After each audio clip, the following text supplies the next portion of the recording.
हे बघा हे आपल्यासोबत माझ्या मित्राचे वडील आहेत आणि कशा पद्धतीची पागोली असते हे तुम्हाला पहिले दाखवा का.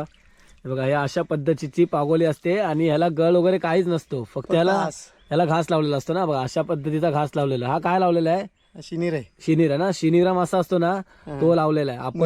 आपण काय पण कोंबडीचे पाय पण लावू शकतो ना, कोंबडीचे पाय पण लावू शकतो. आणि कशा पद्धतीने पगोली लावताना हे तुम्हाला मी आता दाखवतोय. लावायला मी सुरुवात केली. हे बघा अशा पद्धतीने हे पाण्यामध्ये असे मध्ये घास राहतात आणि नंतर जेव्हा आपण ओढायला येणार ना तेव्हा ह्या खेकडा ह्याला लटकलेला असतो ना का, खेकडा लटकलेला असतो आणि एक जाळी असते खेकडा पकडायची, ती नंतर मग खालतून अशी टाकायची पूर्ण आणि खेकडा त्याच्या आतमध्ये पडतो ना.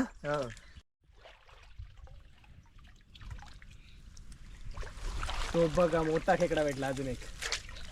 अरे एक नंबर साईज भेटतात आहेत. आला हा मोठ्या साईजचा खेकडा बघा, साईज बघा साईज.